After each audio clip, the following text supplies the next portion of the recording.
그런데 가끔은 이제 그 데이터 자체, 전체 데이터를 가지고 콜레이션을 구하는 것보다 평균을 가지고 그 패턴을 보는 게 두 변수의 관계를 더 정확하게 나타낼 때도 있다라는 겁니다. 이 데이터는 이제 투스 그로스라는 어떤 약물 데이터 같은데요. 그 약물을 얼마나 주느냐에 따라서 이런 식으로 이제 그래프가 그려지죠. 0.55만큼 줬을 때 이만큼 자랐는데 이만큼 2.0만큼 할 때는 이만큼 자랐다. 이 두 변수가 관계가 있죠. 당연히 이제 도수를 높여주면 뭔가 더 길어지더라 라는 건데, 이때 콜레이션 코피션트 구해보면 0.8로 나오긴 하지만, 만약에 이거를 아까 배운 우리 스플릿으로 이제 그룹들을 나누고 그룹들에 대해서 평균을 가지고 다시 콜레이션 코피션트를 구해보면 0.95가 나와요. 그러니까 이 얘기는 사실 노이즈 때문일 수도 있지만 이렇게 평균을 가지고 어떤 관계를 구할 때 더 정확한 관계를 구할 수도 있다라는 얘기입니다. 자, 그런데 이 코릴레이션 코에피션트를 우리가 분석을 할 때, 상관성 분석을 할 때 주의할 점이, 상관성이 어떤 인과관계를 설명하지는 않는다는 얘기입니다. 이제 1950년대에 그 과연 스모킹이 캔서랑 관계가 있느냐 이런 논란이 많았는데, 지금 이제 밝혀져 있죠. 밝혀져 있지만 그때 당시에는 이제 그 스모킹, 그러니까 담배를 파는 업체들이 관계가 없다, 그러니까 없다라기보다는 어, 직접적인 관계를 찾을 수가 없다라는 거를 증명을 하려고 굉장히 노력을 많이 했다고 합니다.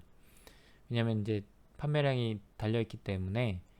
그래서 이 스모킹과 캔서의 관계가 사실 그때 당시에도 데이터를 보면 콜레이션이 많았어요.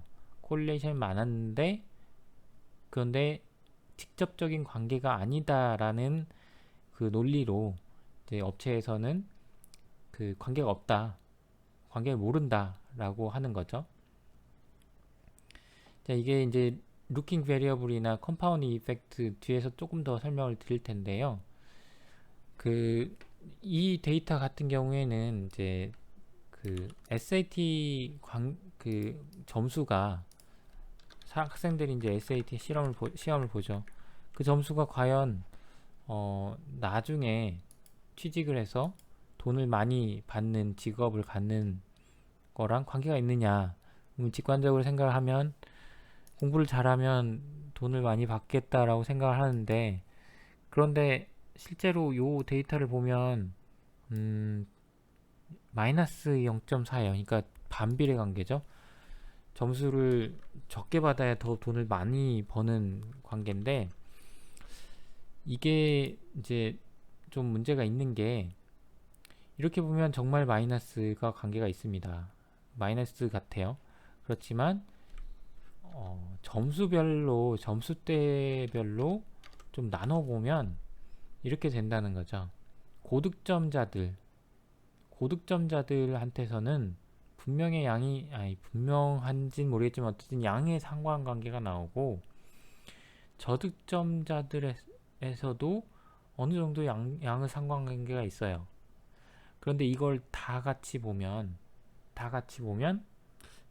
이게 음의 상관관계로 바뀌는, 그러니까 우리가 데이터를 어떻게 보냐에 따라서 그 두 변수 간의 관계가 많이 바뀔 수 있다.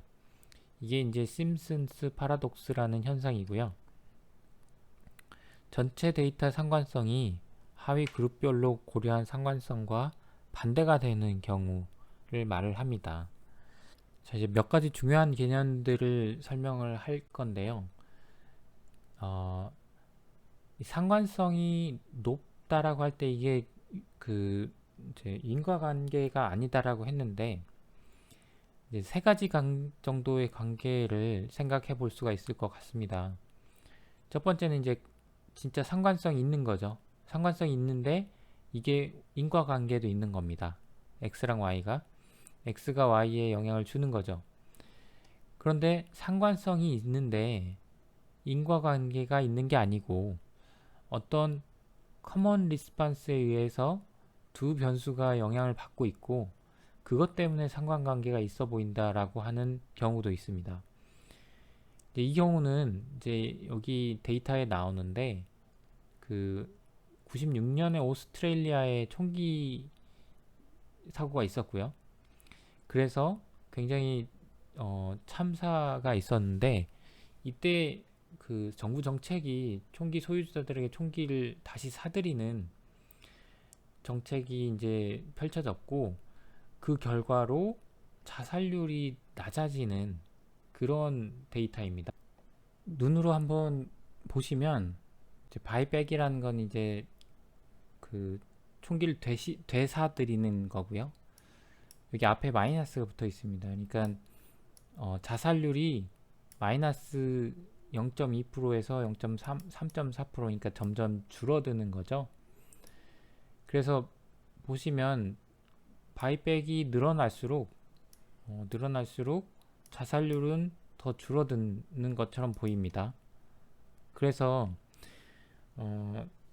이렇게 볼 수 있죠. X가 바이백이라고 하면 바이백을 많이 할수록 자살률은 줄어든다 라고 얘기를 할 수가 있겠죠.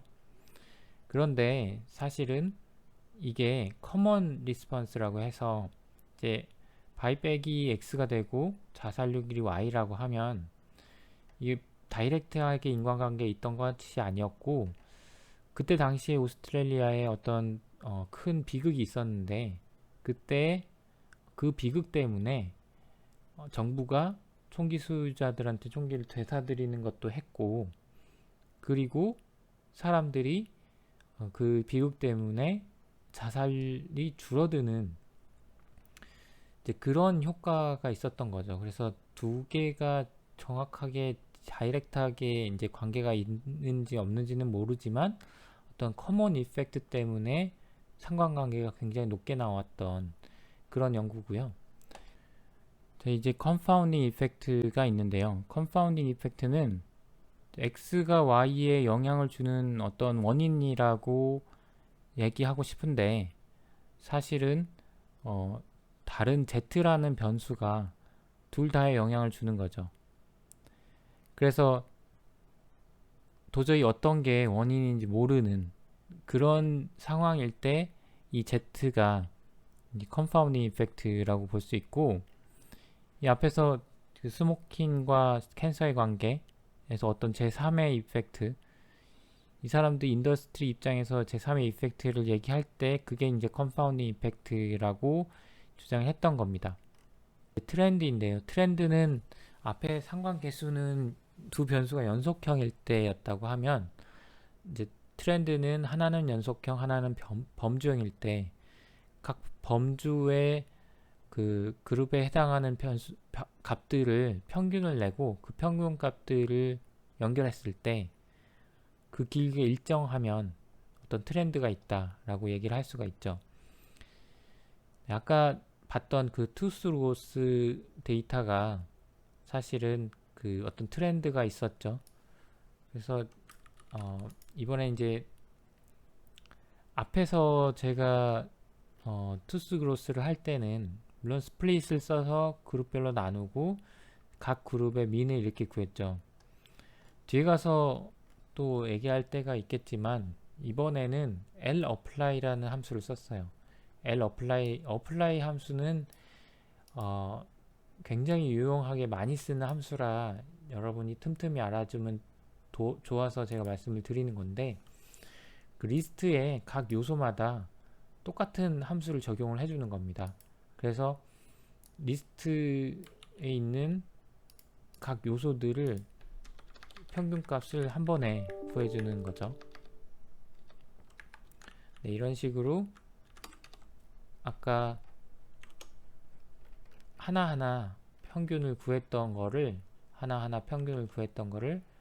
한 줄로 간단하게 끝낼 수가 있습니다. 그래서 그림을 그려보면 이렇게 되고, 그룹별로, 그러니까 이게 이제 디스크리트, 그러니까 범주형이고, 범주형에 있는 데이터들의 평균을 선으로 연결을 했을 때 이게 어떤 패턴이 있죠. 선형이 있죠. 그럴 때 이제 트렌드가 있다라고 얘기를 하는 겁니다.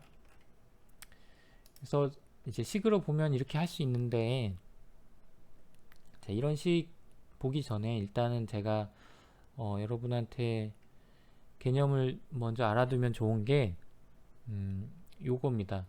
에러랑 레지듀얼 그리고 바이어스. 그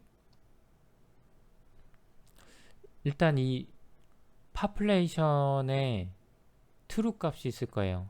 이제 대표값 중에 평균을 한번 생각을 해보죠. 파플레이션, 그러니까 모평균은 우리가 모르는 거죠. 모르지만 true는 있습니다. 무슨 값이 있긴 하겠죠. 우리가 뮤라고 하면 이 뮤하고 우리가 데이터를 샘플링해서 얻은 평균값, 계산해서 얻은 평균값, y hat이라고 하면 y hat하고 차이가 있겠죠. 이게 바이어스입니다. 그러니까 true 값이랑 추정 값이랑의 차이, 바이어스고요. 그 추정 값하고 실제 관측 값하고 차이가 레지듀얼이에요. 그리고 이 진짜 true 값하고 어떤 관측 값하고 차이가 에러라고 보시면 됩니다. 자, 오늘 강의는 거의 여기까지만 할 건데요. 다음 강의 때 이 트렌드에서부터 그 뒤에 있는 리스트 스퀘어까지 조금 더 말씀을 드릴 거고, 모형들 공부할 때 여러 가지 모형들이 있는데 이 세 개 바이어스, 레지듀얼, 에러의 관계 그리고 개념을 여러분이 명확하게 알아두시는 게 좋을 것 같습니다. 이제 과제는 1번 같은 경우는 그냥 쉽게 하실 수 있을 것 같고, Z스코어는 지난 시간에 배웠죠. 그리고 박스 플랫 그릴 줄 아실 것 같고, 리스트 타입의 변수를 저장하는 방법, 그리고 리스트 타입을 박스 플랫을 이용해서 두 변수를 비교하는 방법, 3번은 density 플랫을 겹쳐서 그리는 방법이에요. density 플랫을 겹쳐서 그릴 때는 아까 말씀드렸듯이 그 레인지를 잘 먼저 보시고 그 레인지에 대해서 플랫을 그릴 때 먼저 설정을 해 주셔야 돼요. x림이나 y림을 가지고. 그리고 이 데이터에서 x, y 쉐입이 같은지 비교하기 위한 적당한 그래프, 이것은 앞에서 배웠습니다. 우리가 오늘 배웠죠. 그리고 fat 데이터에서 두 변수의 관계를 나타내는 삼포도를 그리고 상관계수, 이것도 오늘 배웠는데 어렵지 않게 하실 수 있을 것 같습니다. 네, 오늘 강의는 여기까지 해서 마치겠습니다.